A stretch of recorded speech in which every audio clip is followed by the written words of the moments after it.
মোহনার বিষয় নিয়ে কথা বলতে চাই না। মোহনা ভালো থাকুক, সুস্থ থাকুক, আমি আর ওরে চাই না। আমি ওরে কেন ভালোবাসবো এটার কোনো রিজন আমি আপনাদেরকে বলতে পারবো না। রূপ নিয়ে বলবো কিছু নাই, আরও অনেক রূপসী আছে দুনিয়াতে, অভাব নেই।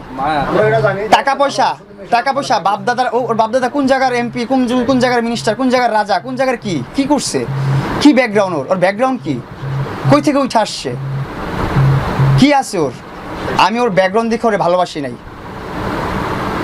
ওর পাস্টে ও কার সাথে সম্পর্ক করছে না করছে সেটা দেখে আমি ভালোবাসি নাই। আমি একটা জিনিস বিলিভ করতাম যে আমি যাকে ভালোবাসবো, আমি যার সাথে বাসর করব, সংসার করব, সেই মেয়েকে যতদিন আমি না পাবো, আমার জীবনে না আসবে, ততদিন তার আগে যা করছে দুনিয়াতে করুক।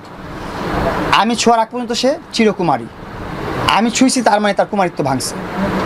আমি এইটা ফিল করতাম always. I believe in first love.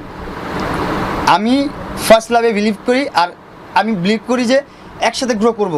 এটা আমি বিশ্বাস করি মনে প্রাণে যে একসাথে গ্রো করবো, এটা অনেক মজার একটা বিষয়। একসাথে কাজ করবো, একসাথে ঘুরবো ফিরবো, ওইটা সেটা। এটা অনেক স্বপ্ন ছিল যে মোহনাকে নিয়ে আমি দেশ বিদেশ ঘুরবো, ট্রাভেল করবো, ভ্লগিং করবো, সুন্দর সুন্দর ভিডিও করব, কিন্তু আসলে হয়ে ওঠে নাই। লাইফটা, সংসারে অনেক সুন্দর সুন্দর পরিকল্পনা ছিল, করতে পারি নাই। আফসোসের বিষয়। আমি এসে কখনো আমি মোহনার বিষয় নিয়ে কথা বলতে চাই না।